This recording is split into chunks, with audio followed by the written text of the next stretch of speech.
Sorry,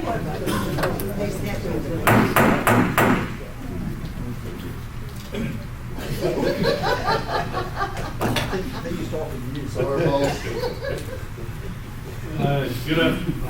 Good afternoon, everyone. Welcome to the July 19, 2022 Suwannee County Board of County Commissioner meetings. At this time, I will have Commissioner Hale do the invocation and the pledge, if you all stand. Lord, we thank you for this day. Thank you for the opportunity to come together and work with Suwannee County. We pray, Lord, you'll be with us and guide us and help us make the right decisions.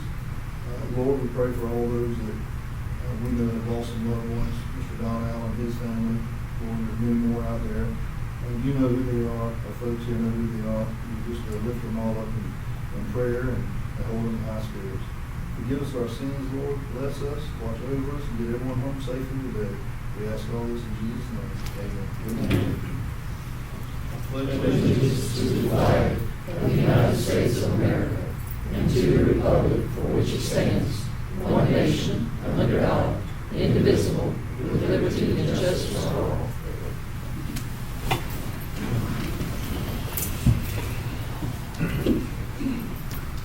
This time we'll move along to approval of minutes for the July 5th, 2022 regular board meeting, July 6th, 2022 CDBG HUD hearing. Is there any discussion or do I have a motion for approval?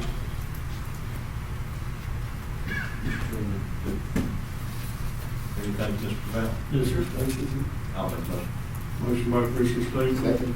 Second by Commissioner Fleming. All in favor, aye. All opposed, same sign. Carries. Moving on to the consent agenda. Items 2 through 19. Are there any discussion or do I have a motion to approve? Mr. Chairman, I'll make a motion to approve. Motion by Commissioner Hale. Second by Commissioner Fleming. All in favor, aye.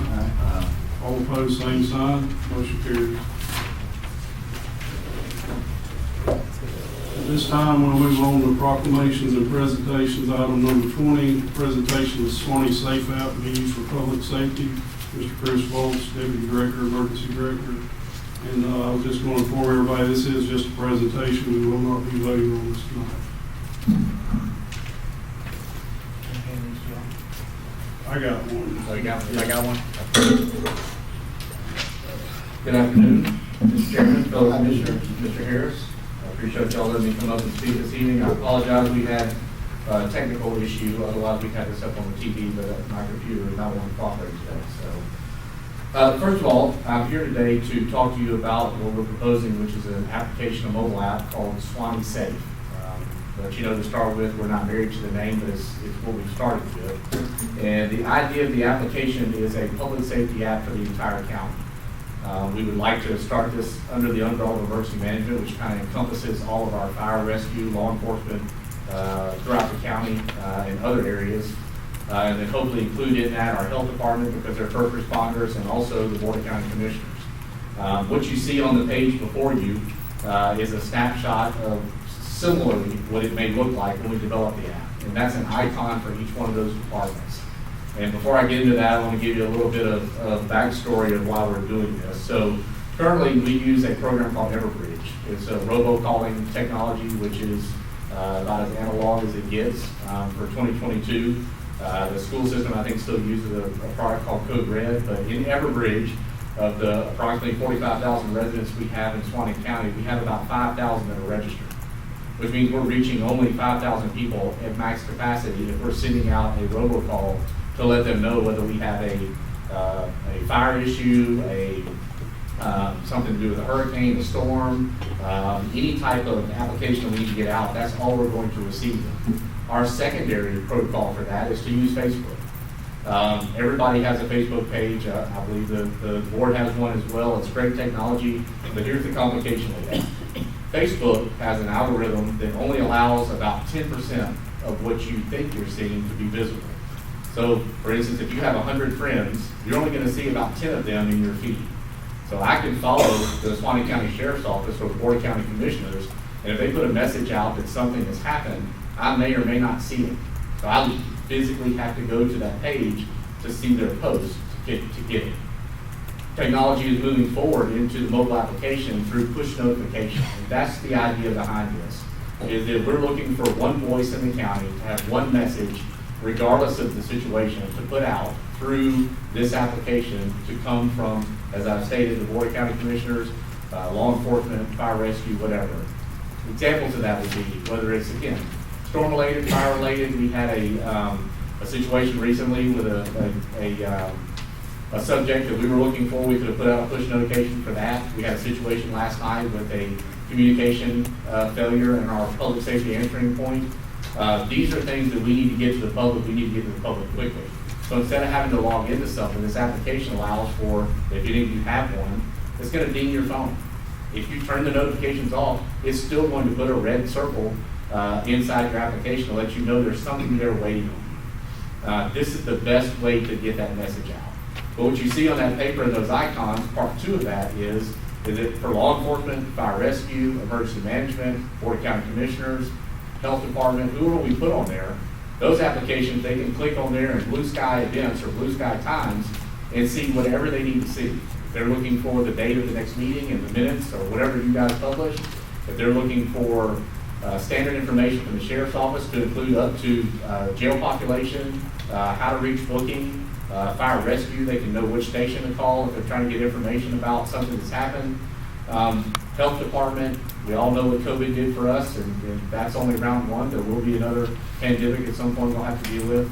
So day-to-day information will be available. We can build that and control that however we want. So the idea is to change the technology from analog or robocalling to push notification. And what we're asking in this application is for a county that's based on population of our size, is about a $15,000 or $16,000 upfront cost to develop it. That develops it for everybody. That's not just one application. That's allowing fire and rescue to have a seat at the table, again, health department, county commissioners, law enforcement, and emergency management, and build their page how they want it. Then you have an annual cost with the application to manage it so that we can make changes and control what's inside of that. Whether we want to put out stuff privately to our own staff or put out public push notifications, we can do both of those things. We think on the high end that cost is going to be somewhere around $8,000. It may go down from that, but it's up to us. In other words, this will do anything we want it to do. So the more technical, the bigger we deal with it, the more money that will be involved. But we feel like those 2 numbers are at the highest threshold of where we think we will be in developing the application for the entire county. So the last thing I would tell you is that how do we get it out there? How do we reach the public better than what we're doing today? The app comes with a QR app, and in today's times, QR apps or QR codes is what drives everything. If you go to a restaurant, you about have to have a QR code in your phone to read a menu. So we want to put the QR codes. We've talked to both Chief Hand and the Sheriff and other public safety leaders in our community. Every public safety vehicle in this county will have a QR code on it. So your ambulances, your fire trucks, your police vehicles, everything. We want to put them in the windows of county buildings. We want to talk to restaurants and put them on their doors. We want to, as far as if we put it on a pizza box, we want those QR codes to be everywhere. If you get a permit in Suwannee County, we want you to get a Suwannee Safe form that's got that QR code on it. You scan it, it loads it. We see that it's been loaded, but we can't see who. We just know that the application's been loaded so we can track the amount of people that use it. That's how we're going to reach people. Marketing. Through emergency management events, we have, I was trying to think today, I don't know how many festivals we have, but we have quite a few in the county, is putting these QR codes on the tables to let people know this is the one voice. If you have a question in Suwannee County, you can get immediate information and accurate information because we're all going to be speaking the same language and not have 5 different Facebook posts like we had to do last night at that event. So that's the information I have. Have you taken any questions you guys may have about it? Mr. Chairman, how familiar do you know anyone that have access that are utilizing this already? Yes, sir. So in the state of Florida, the company that does this is called EM App. They're a public safety company. They're not headquartered in Florida, but they started as emergency management in the state of Florida where they started, and they progressed past that into fire and rescue, law enforcement, and I think there are 21 sheriff's offices that use it in the state of Florida. I can get that information and forward it to the board if you like. I apologize again for the technology failure. I had planned on showing you some apps that you could look at to see. But if I remember correctly from the presentation, Sheriff can correct me, they have over 500 users nationwide that are using this type of application. But it's hard to say somebody's going to do it exactly the way we do it, because we're going to build it to fit Suwannee County and not copy. Yes. Well, I appreciate it. Yes, I can do that, or forward you some examples. Will the school be included in all this? So the hope is, because the school they have to remain in code red, because that's a statutory thing they have to notify people, but we would be able to involve them into this, because we know the schools are a shelter during storm or fire or any other event, that we can still use them. They obviously have a seat at the table in the EOC to have a vote, or to say so that message, that we can include them as well, and hopefully even be able to put the QR code as the packets go out in the school year, as parents register. Any way we can do to get this information out.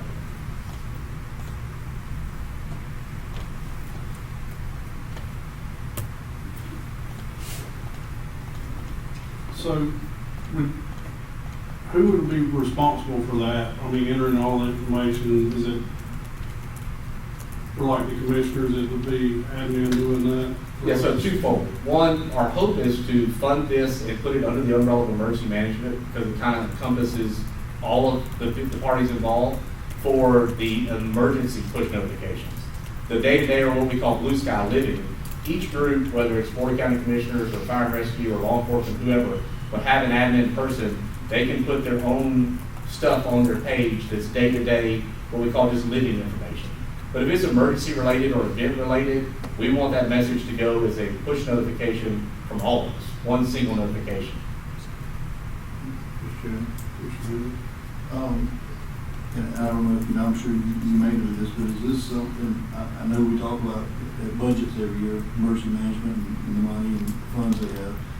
Is this permissible to pay for that with those type funds, or is this something that the sheriff's department will have to come up with through their budget? Or well, so we fall under the sheriff's office budget, so what we would ask is that it would go under an additional stipend to the county match, which is outside the purview of our grant funded requirements. So twofold, but would it, anything from 911 funds or anything that way that we could use? That would be something we'd have to research, but I don't think it would qualify, because the 911 funds go up and to the point where the telephone call is answered. And anything after that is not an acceptable usage for that fund. The information would Yeah. fall underneath that. I see where you're going, I already asked it. Oh, did you? Yeah. Okay. You know what I'm thinking. Yeah, Gotcha. and it is not. Okay. Okay. Well, I say, we're not making a decision, but it's obviously a great tool, sounds like. Yeah, I like the idea, I just don't like the price of it. Yeah. Upfront cost is a little bit, but the $8,000, if you think about it countywide for 45,000 people and what we anticipate to be 6 governmental bodies, it's a nominal fee. I mean, it's still a lot of money, but for what we think that the product is going to be to deliver the best message to everybody in this county, I think it's a good deal. Is there anything we're cutting out here that we're not funding to get this, or I'm just looking at ways here, I'm just thinking of Like ways. double spending, you mean? Yeah. So currently we don't. What we're using now are free. With the exception of Everbridge. Everbridge is mandated by the state of Florida. Under EM, we have to have it. That contract will go away. The good news is, not to speak out of turn, but this company and the company that most likely will take over that Everbridge contract are partners.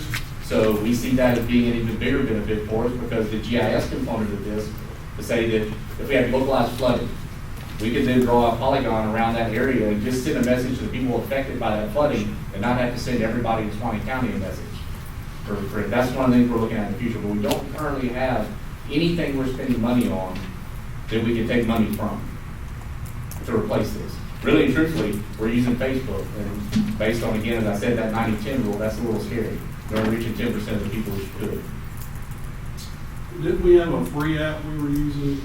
What's the name of that? So we had Alert Suwannee, that some people, it wasn't a app, I don't believe, it was that, well, okay, we call it an app. but it was basically just a application that they were using, but it requires a registration. In other words, just like Everbridge, you had to call or log in or go on a website to say, Chris Bowles, my address or my phone number, either landline, cell phone. I had to put all that stuff in. And it's hard, we found very hard to reach people to do that because in society today, they feel like it's invasive. Like and really what we think, the same thing you go in the mall and they want you to fill out that form to get a free t-shirt, they're gonna sell your information. This, you still control your information. Nobody knows it's you, but you still get the benefit of all the information coming from the county. Any other questions? All right. Appreciate you coming and sharing that with us. Thank you so much for your time. I appreciate it. Appreciate you.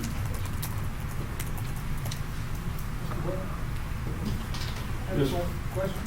Can we do it as public comment? Yeah, the particular. Are you leaving, Chris? No, sir. Just come on up, Mr. Hannaford. Let's just do it now while he's here. I don't want to cut you out or something here. Wayne Hannaford, 11883 93rd Road, Live Road. My question was, you have a problem trying to get people to sign up for the analog system. What makes you think it would be any better with this system? Or are you just getting their numbers from the list somewhere? No, sir. What we hope is through advertising through the QR code, everybody, no matter where you live in this county, is going to go to Walmart, Publix, Winn-Dixie, the property appraisers, a school, somehow, some way, they're going to touch a place in this community. And through that QR code, our hope is to say, this is a free outlet. It's not invasive. You don't have to register. You just simply scan that code. It's on your phone. Everybody has a smartphone. And then you control whether or not you want to, I guess, interact with it or not. But it's there. The information is there. If you ever do, for instance, last night, with a 911 issue, or if we had a hurricane, you know, I can go to this app to get it without having to register or go on a website or anything else. First, correct me if I'm wrong. Once you have my information, you have my information. Actually, I won't have your information. I think what the difference is, Ms. Henry, is like that Everbridge is you have to put your name down there, your address, your phone number. You have to put all that down there. With that QR code, all you do is put your phone up there, and the information doesn't go nowhere. But I'm not an electronic genius, but I know when I do that, it goes somewhere. Doesn't go to us. We can't see it. All I can see is, Goes somewhere. well, I guess electronically, somehow, That's some why way. people don't like to register for stuff like that. But the only thing they can really ever see is the IP address to your phone. They can't see your name. They don't see who owns the phone, who owns the phone number. It's only the idea, the IP address used to see it, and that's the vendors themselves. But they can't sell that. We don't see anything. All we see is that a human being scanned it and downloaded it. That's the only thing we keep track of. Just a question. Yes, sir. I mean, that's why people don't sign up for things. Yes, sir. I agree. They know it goes somewhere. Yes, sir. And that goes somewhere. Thank you. Yes, sir. Thank you, Mr. Hannaford. Good question, by the way. Moving on to commissioner items. Are there any commissioner items at this time? Seeing none, move to county attorney items. Yes, sir. About anything? Yes, sir. General business, item number 21, discuss with possible board action offers on surplus property located on 112th Street. Mr. Harris. Mr. Chairman, Commissioner. You have a list of offers in your packet. We have one offer that actually meets the minimum price that the board had established. There is a condition down here at the bottom on that particular offer saying that the buyer is going to have the property surveyed as soon as possible and will close as soon as it is completed. I would ask that if the board is going to consider that offer and go ahead and move on it, that you might want to put a maximum number of days for that survey to occur, 60 days or 90 days or something of that nature in order to facilitate that.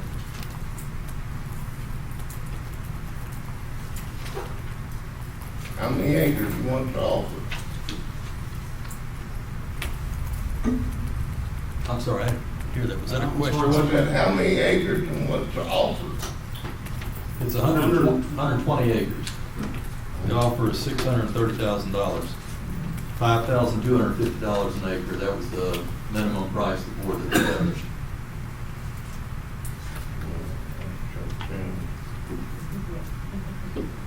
Well, we beat this around, I think this is the second time we put it back out, third time. Third time. And we're at the price we kind of agreed on, so I'm good with it. Any other questions?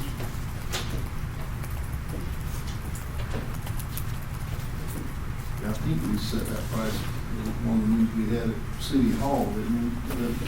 Came up with this number. I know we had changed it one time before. I'm pretty sure that's when that occurred. Yeah.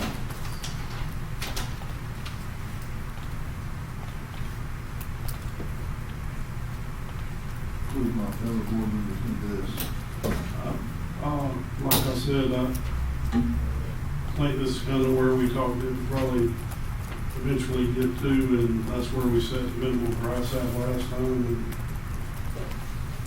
as far as I'm concerned, I think we're there.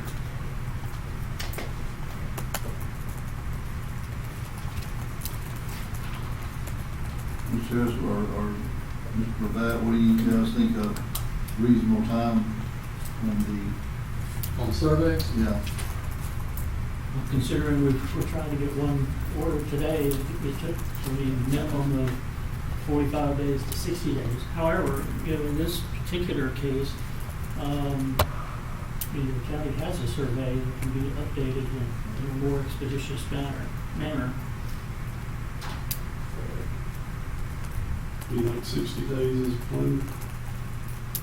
I would suggest, Mr. Chairman, to let Mr. Harris and I contact this potential bidder, and there's somewhere between that we can beat them down to closer to 30 days as quickly as we can to negotiate with them on it. Just on the closing time, because there are no other contingencies listed.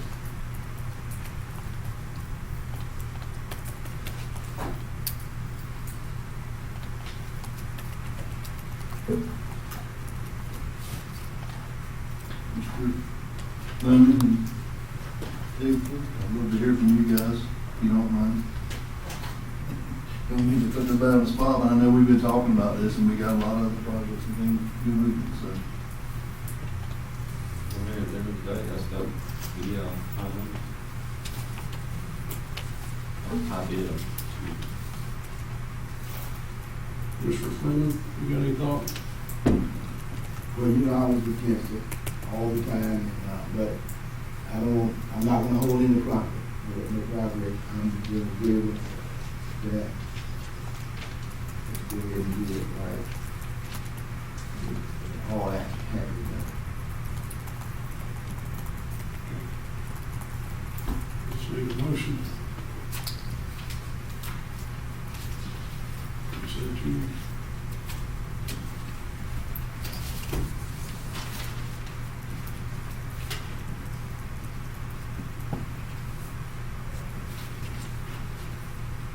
I'll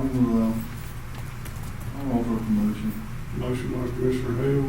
with the, with. Clarify that for just a moment, please. Can we call it a motion to accept offer number 2 with a contingency of setting the closing not to exceed 60 days?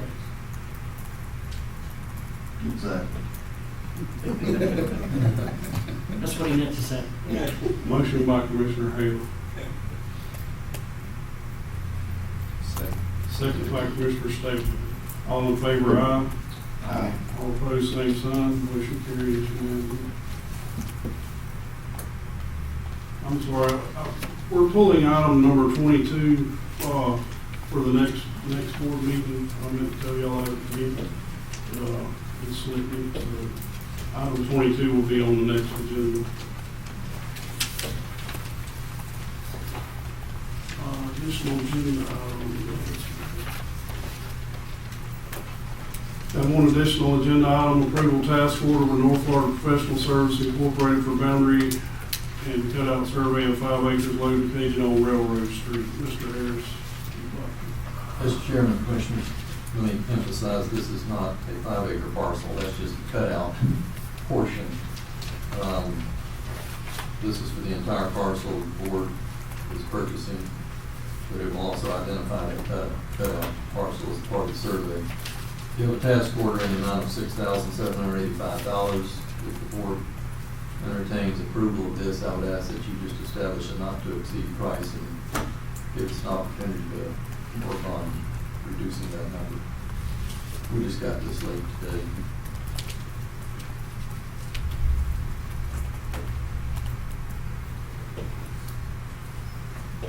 Is there any discussion of the motion to approve? In fact, this is the parcel that's out there on 169. Front's on 169 out there near the county side. And this is for the whole survey. That's correct. I'll offer a motion. Motion by Commissioner Stapleton, Second. second by Commissioner Hale. All in favor, say aye. All opposed, same sign. Motion carries. Mr. Chairman, I have a Commissioner question. Stapleton. Looking back up just a second to, item 21. Yes, sir. I would ask that question. Yes, sir. Is there a way that, I'm just asking the board to, we accepted this offer pending 60 days, whatever that time frame is we set. Yes, sir. Is there a way that we could accept that second offer instead of having to bring this back and go through the whole process again? If in fact, we say that they don't. Offer one doesn't come to. Right. I see what you're saying. If the board so chose to at this time, is that possible or not? Yes, sir. My point is, we keep going through this big cycle and it takes forever and I don't. Yes, sir. I mean, you can make a motion to, as a backup proposal, and I would assume that you're talking about offer number 4. Yes, sir. You can move to accept that if the 60-day closing time is not appropriate.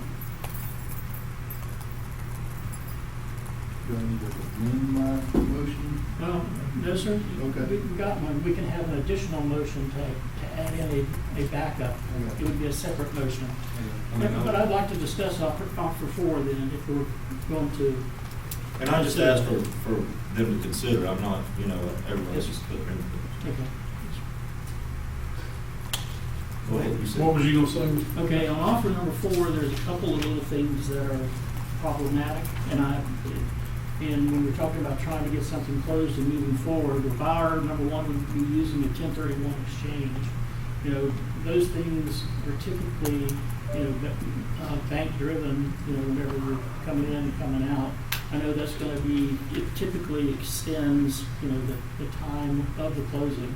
Also, in there's an inspection period of 13 days, which is probably not, unreasonable. But, these typical sales that we've been conducting this way, we're trying to do the sales as if, quote, we were doing them on the courthouse steps, without all of these other contingencies. So that's just another one added in. I note with the 1031, he's got an August 15 closing date, which is less than 30 days. And I just find it problematic for offer number 4 to be able to do that.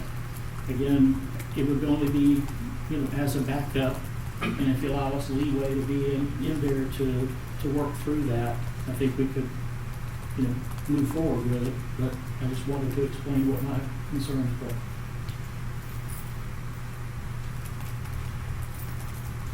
I'll just ask for this pleasure of the board, basically. I mean, everybody's into it. I agree. I thought it was another solid offer, and I just thought it seems to take us 90 days to make this circle every time. Sure, I don't disagree. I don't have a problem. Mr. Chairman, might I suggest one more thing, that if we're gonna do that, we're talking in the same 45 to 60 days. So that if we can't come through on offer two, I know the August 15th date is short. So if we can still use that same 45 to 60 day, period, if they're agreeable, to that, I think it would be, On offer four. put everybody on the same footing then.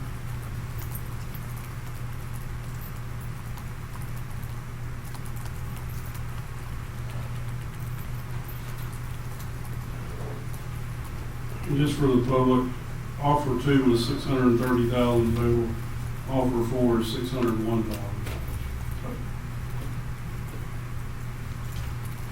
And I don't have a problem with that. So, somebody like to give a motion, how you want?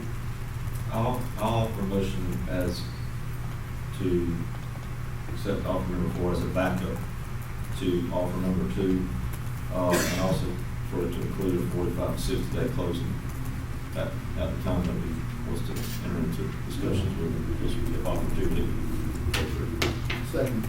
Motion by Commissioner Stapleton, and second by Commissioner Fleming. All in favor, aye? Aye. All opposed, same sign.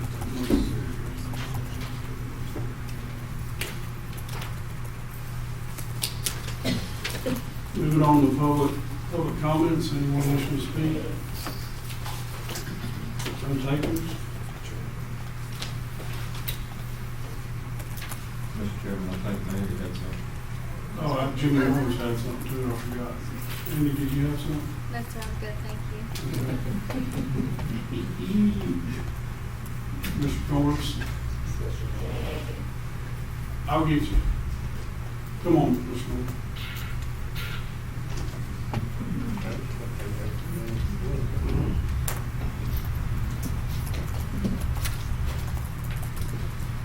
Pretty quick tonight, so. Timer. This timer. Mr. Hancock told me that was just for him earlier.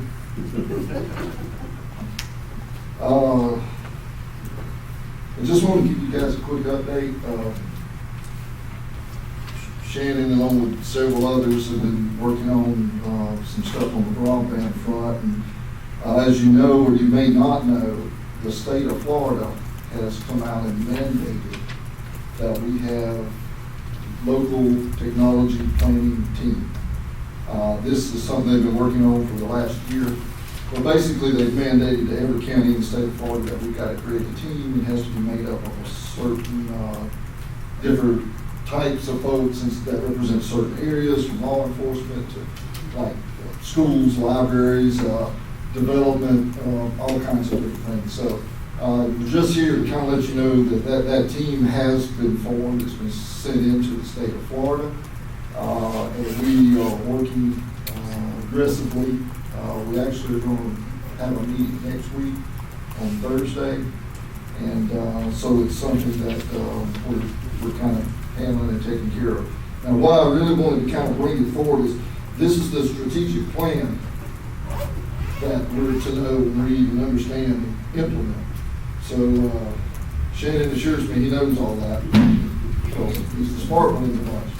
But the one thing that I need to share with you and get across, and we're working, that team is working on some stuff, and just so you know, before this state mandate, we actually had a team that was our own committee that we've been working on and meeting and coming up with different things and working on, broadband for the last 3 years. So it's not something that's new to us. It's just new that the way the state of Florida wants it done, we've got to do all this reporting. Well, one thing that I kind of wanted to get out there, if you have a chance, you can go to my website or go to my Facebook page, Suwannee County Economic Development, and there's going to be a speed test. And the reason I want to explain this to you, all of this money that's coming for broadband is going to be based on census data and census blocks. So I don't know if everybody knows what a census block is, but what we're trying to work on in rural communities is to be sure that we get our fair share of representation. So a census block has as defined from the U.S. Census Bureau, are statistical areas bounded by visible features such as streets, roads, streams, and railroad tracks, and by non-visible boundaries such as selected property lines, city, township, school districts, county limits, and short line of sight extensions to streets, roads, etc. Generally, blocks are small in area. For example, a city block bounded on all sides by a street. Okay, and what I want you to think about is the way they're defining, and you help me with this if I mess this up, but the way they're defining high-speed internet is if one person in one block has high-speed internet, then the federal government says everybody has high-speed internet in that block. Okay? So if you're on a city block and one person has it, they say everybody has it. That hurts if you're applying for grants and everybody has it. Okay? Now listen to this. This is from the Census Bureau. In suburban and rural areas, more blocks in suburban and rural areas may be larger or more irregular shape and bounded by a variety of features such as roads, streams, transmission lines, etc. In remote areas, a block may encompass hundreds of square miles. The way it works is they want an average of 4,000 people. So what may be a city block that has high-speed internet in Suwannee County, that may be from here to Louisville, might be one block. So if one person between here and Louisville has high-speed internet, they count everybody between here and there as having. So you see how this is detrimental to rural America, because we're going to be on, if somebody on 129 has it because the fiber's running there, well, I'm 2 miles off the road, I can't get it, so I'm not being counted, right? So I wanted to explain that, to explain to you that there's a speed test that the state of Florida has created. You can go to the state site, which I'll read it. I don't know if you want it or not. It's floridajobs.org/community-planning-development/broadband/office of broadband, or go to my Facebook page, Suwannee County Economic Development, and Krista has hooked us up a direct link. You go there, you click on it. What this is going to do is when you take out your phone, when you go home, you can do it from your computer or do it from your cell phone. Don't do it at work where you got, a gigabyte of speed. Do it from your home where you have no speed. Use your Wi-Fi, use your computer, and what that does is as soon as you take the test, and it's not a hard test, you just click the button and say, check my speed. It puts your address in Suwannee County on the map. Now, you can say you don't want your address there or just generalized area, but it will document your speed all over the county. So counties all over the state of Florida are doing this. And so what this will do for us is as we move forward, we can say your census block says everybody has high-speed internet, but we've got proof we don't. So this is a tool that is going to help us greatly as we move forward in getting Suwannee County wired. And we're working really hard on that, and hopefully here shortly we'll have a bunch of good stuff to talk about. So, but this is very important. So you're going to see it out there. It's on, like I say, it's on my page, but if you guys and everyone in the public could help share that information, it's very, very important. We have to have, right now I think we have about 600 people that have taken the test. We're required to have about 2,000 to even be considered a legitimate test. So, we're a third of the way there with what we've been doing so far. So that's kind of, there's a lot of stuff here, but the speed test is very important. So if everyone could please share that. It's real simple. Do it from your phone, do it from your home computer. Help us get all these dots on the map so then we can get the funding we need. So is there anything? I have one thing. Who said that? I did. Oh, okay, I'm sorry. I did. All right. Have you got names of the committee members so the board can ratify the committee? I do. Can you read them into the record, please, sir? Oh, my goodness. All right, if this is wrong, Yeah. have a title? Do you have a title for it? Yes, it's the local technology, the Planning team. planning team, yes, right, LTP, okay. Broadband committee for Suwannee County, members Catherine Allen, Hillary Cannon, Frank Davis, Todd Ernest, Travis Land, Sean Larney, Betty Lawrence, Mike McWaters, Jimmy Norris, Tina Peavy, Shannon Roberts, Jason Roundtree, Greg Scott, Marissa Setzer, Julie Ulmer, Kerry Waldron, Amber Waters, Tim White. You need a motion to ratify it. We offer motion to ratify. Yes. Offer motion to ratify those names. Motion by Commissioner Fleming, second by Commissioner Stapleton, all in favor, aye. All opposed, same sign. If y'all would like to copy this strategic plan, I'll let you read it. thank you. Thank you, Mr. Board. Sir, did you want to speak? No. Anybody else? Anyone else? Seeing none, we will close public comment. Mr. Administrator, any comments or information? I do. And I appreciate the patience of everyone that's endured this long meeting this evening. I'll try to keep it brief. One wonderful piece of news is that I believe all of the budget submittals have been made now, so the books are being put together. I know Mr. Gentry had an illness and was out of the office. Nina has been hard at it, so I'm thankful for that. I want to point out a few other things. We've had a few phone calls about the lime rock materials that we've been storing on that piece of property in Welborn that we actually purchased 2 or 3 years ago to build a collection site. The materials that are stored there are actually for the reconstruction of that segment of 10A that we have approved as one of our projects. It's just to the east of the intersection of 137 and 10A. So we'll be using those up.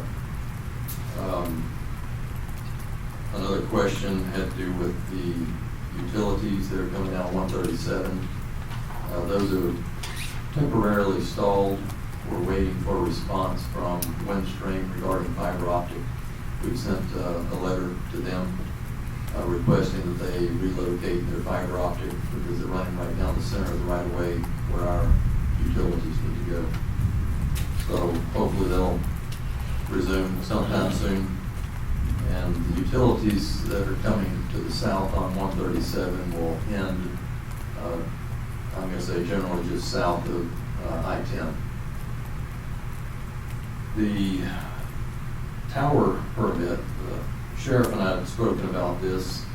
Commissioners, you know that we approved a very large sum of money for all the radios for the deputies a year ago, and they've been trying to get all of that installed.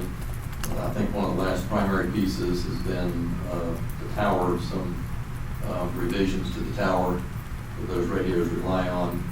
That application was finally submitted to the building department, and it's either, the permit's either being issued today or tomorrow. There was only a small amount of information that still needed to be turned in by the company. So that's good news. All those radios will be up and running very quickly. A few other things I want to point out, because I've commented on our efforts to essentially take a shotgun approach on a lot of grants right now because of the infrastructure needs that we have. Primarily water and sewer is what we're working toward, trying to find the funding for. Now, I'm just going to name some of these grants off that Shannon and I have been working on. We're going to be applying for a CDBG grant for the water and sewer. Florida Job Growth Grant, we've already submitted that. Local Government Support Grant, that's a state appropriation. We've sent that in. We're working on and probably have submitted tomorrow a DEP wastewater grant. They've got a program, and we're going to be applying for a rural infrastructure grant as well. Now, a lot of these grants are requesting funding for the same projects. but we don't know which ones are gonna be approved. So we're submitting $22 million worth of requests. And we're actually trying to receive $12 million worth of funding. But like I said, you never know which ones are gonna be approved. And I'm just gonna reemphasize something I've said before, we've gotta have some help in that office. I mean, it is just at the point where we're bursting at the seams, we're trying to keep up with the paperwork, there's a tremendous amount of paperwork associated with those grants, and it's only beginning. I want to give you a quick update on some of our road projects. I'll start with the chip seal project on the south end. We've still got about 1.7 miles that hasn't had the surface treatment put on it yet. County staff is finished with that. I spoke to to a representative of the company today. He promises me that they will be out there a week from tomorrow to finish that. The caveat is depending on the weather. So hopefully that'll be wrapped up soon. County Road 250, majority of the work's finished there. There's just a few more areas that need to be worked on, probably less than 2 weeks worth of work. Depending on the weather, we should have that wrapped up very soon as well. And I think we've done a whole lot more out there than what we actually believed that we were going to need to do when we started out, but we just stayed there to make sure that we got it done. We also repaved, this had not been on your initial list. We talked to the board about this recently, just probably a month and a half ago. We had that workshop, or a month ago, whenever that was, about a 2,000 foot long repair on 177. That's in the south end of the county. We reconstructed that, and that's an asphalt job that we actually paved back 2,000 feet both lanes. 170th Terrace in McAlpin, we completed that. That's all asphalted now and turned out real nice. We're starting on Palm in the city. Very soon, probably within another week, we'll be in there working on that. We've been working with utilities, trying to make sure we've identified everything. Like I said, 10A is currently under reconstruction, sorely needed. If we had gone ahead and repaired that, I'm sure we'd be parking rubber rafts out there for people to get through that low area. And then we'll be starting County Road 137 repairs. And we'll also very soon be starting 155th Loop, which is a project that we added about 6 weeks ago when Leslie had that workshop. So there's a quick update on what's going on. I'll just say that I can't refine these dates because of the weather. This is the time of year where it likes to rain every day. That's what I have for you, Mr. Chairman. Thank you, Mr. Harris. And I'd like to say they did a great job with the new paving box there at McAlpin on the community center. I was quite impressed with how quick they done it and how good it was when they got finished. So I'll pass that on to some. well, no, they did a fine job. Well, I tell you, the people that are going to benefit most of those young people out there, when they're out there on that basketball court, it was so powdery, dusty down there. When the cars would come by, it was terrible. So it was nice to be able to get that small section taken care of through there. Again, it was a good job. Thank you. Yes, sir. Mr. Corbett, I don't have anything, Mr. Chairman. Mr. Fleming. Mr. Chairman, I just have a couple things. First one is concerning the Douglas Center. On last Friday, I had a reception type deal out there, and it was so hot. You mentioned about a couple months ago where we was at with the HVAC. I know we have our budget workshop, we want to try to sharpen our pens and pencils and think about getting something done out there. Commissioner Stapleton was there, Commissioner Lamb was there, Mr. Scott was there, and we were trying to eat and we were trying to talk and carry on, and they turned the fans off, and they turned those fans off. I mean, a blister in there. Almost cooked up. But anyway, I just want to bring that out. And another thing, when Mr. Harris was talking about the site out on 137, I was out there today, and they're doing a very good job out there. music, and we came in back in April, March, April. We spoke about some things that need to be done there, and I think the change order, whatever, like the pipe, is right, because what we getting all this water. There's so much water out there that the guys out there working, they're doing a tremendous job out there. So, that Mr. Chairman, I just want to point that out, and they're doing a very good job out there. I'm very sorry. Yeah, we're talking about it. Thank you. Thank you, Mr. Goodman. Mr. Speaker. Yeah, just, really one thing I'd like to add tonight, just heavy on the heart is the Allen family. Mr. Don Allen was city council president, just a great individual that all he knew, just, really loved Live Oak, Suwannee County. With this service is scheduled for Thursday, just please try to keep his family in your prayers as we move forward. Commissioner Davis. Just kind of echo what Commissioner Staples said about the Allen family. Great gentleman, great individual. And, our county employees, we don't like the rain and stuff like that. And I've had to call on them quite often here lately for many departments. I just want to say thank you to all those individuals that go out there and make us look good every day. We're trying to anyway, so that's it. So, everyone be safe going on. Thank you, sir. I'm gonna just, we'll let it go at that. Y'all did a pretty good job with all that. And it's right in with what I had, so I just need a motion to dismiss. So moved. Motion by Commissioner Hale, second by Commissioner Clement. All in favor, aye? Aye.